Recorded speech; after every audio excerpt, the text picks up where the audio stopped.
Hello, and in this session we're going to take a conceptual look at innovation and enterprise as part of our Topic 6 area of small firms and innovation.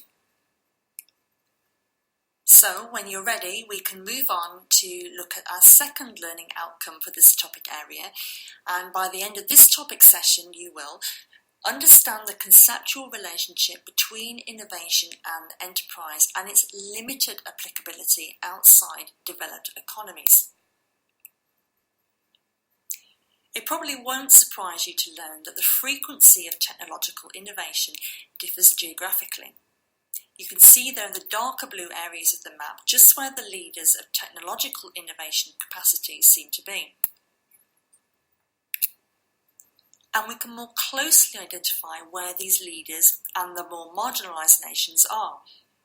So you can see there the United States has 13 innovation hubs. That's pretty good.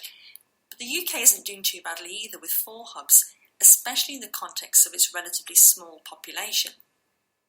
Dynamic adopters are those countries that tend to quickly take established innovations and develop them. Right at the other end of the spectrum, we have marginalised countries. These don't really compete on an innovation basis at all. So this is really quite a novel approach in identifying where the innovators are globally. Research by USAI in 2011 has analysed the number of patents. You can think of a patent, if you like, as a registered unique invention. So he's looked at a range of countries, and you can see there in the top left-hand side of your screen that Switzerland really leads the way in ratio to its population. Some other northern European countries are fairly close behind.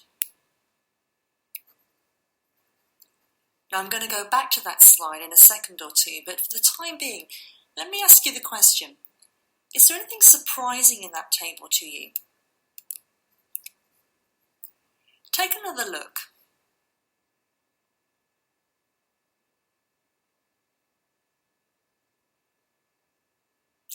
Well, for me, at first glance, I think it's fairly surprising that some countries make this list at all. New Zealand, for example, is not really known for its innovation capacity, and neither is Iceland really, and maybe one or two others. But let's move on to explore a little bit of theory, and in particular, let's draw on our knowledge from previous topic areas. We should really start with Schumpeter. Now, remember, Schumpeter had 2 models, and here we start with model 1. So in this model, Schumpeter was arguing that technological progress should be seen as an uneven and random process, driven by a population of homogeneous, same or similar types of firms, fishing in a pool of technological opportunities which are accessible to everyone. In his view, innovation generates monopoly power, which is at best temporary since it is quickly challenged and eventually eroded by the innovative success of competitors in the following period. And under these conditions, one would expect to find that typical innovators are small and newly established companies. So here, for Schumpeter Mark I model, innovation and enterprise are strongly related, and the expectation is that without enterprise, the economy and economic structure and development would become moribund. And remember how we looked at examples that Aldrich gave us to illustrate this. You can see there, for example, right at the top of your screen, in the industry of measuring and controlling devices, small firms are responsible for just under 94% of innovations.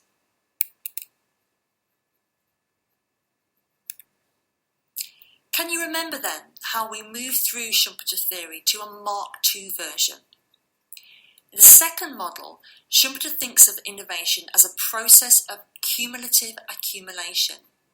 He emphasises that technical knowledge has a strong tacit component, and it's highly specific to individual firms and applications. As a result, innovation results primarily from the in-house accumulation of technical knowledge and resources by heterogeneous companies that are different in some way.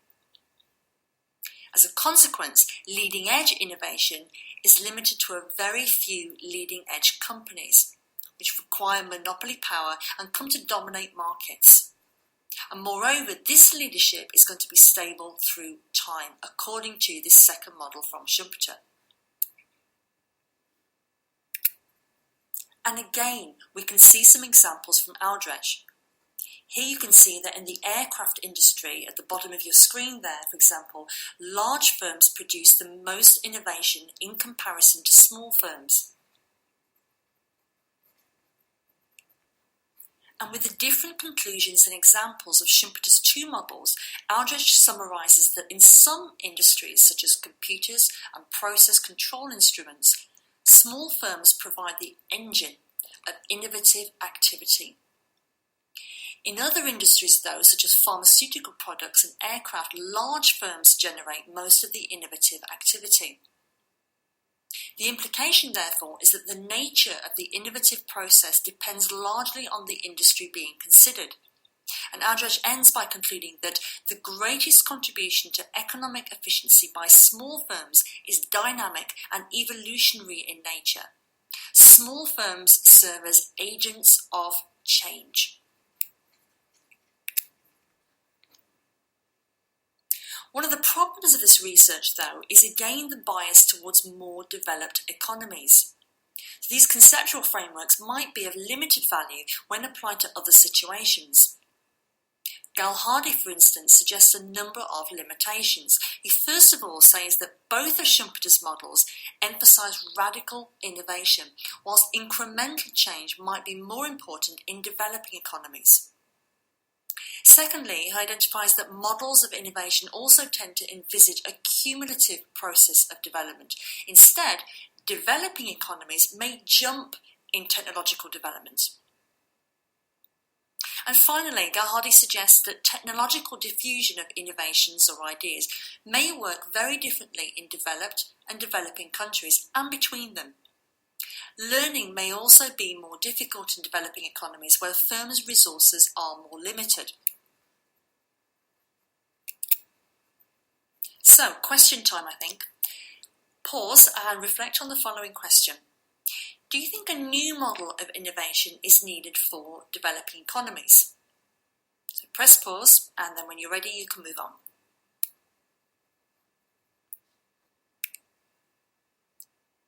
So let's take a look now at what stops and encourages innovation generally by looking at some of the barriers and enabling factors. And again, let's look at these conceptually. Generally, both barriers and enablers have been explored from a resource-based view of the firm. If the firm has the appropriate resources, then it will innovate. If not, it won't. As Thiel says, both the resources or skills and the way organisations use them must constantly change, leading to the creation of continuously changing temporary advantages. Also typical is the comment by Voisin in 1998. He argues that the relative strengths of large businesses are predominantly material. So there we can talk about economies of scale and scope, financial and technological resources, etc. While those of small firms are mostly behavioural.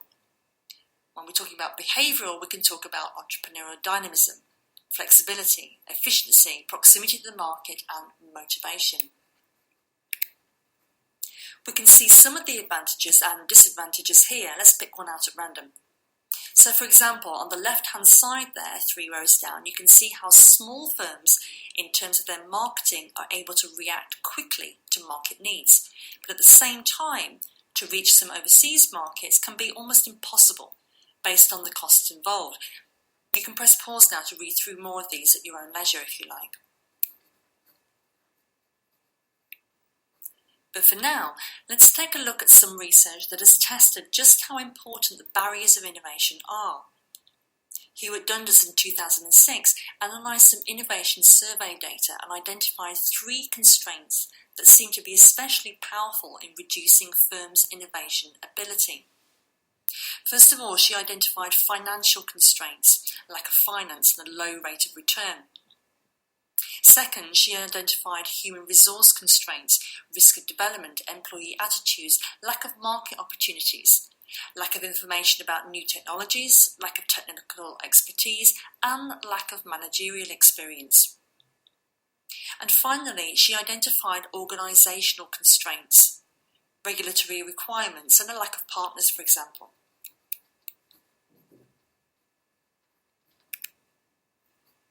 Having identified these constraints, she then tested their impact on the innovation activities of a large sample of Irish firms.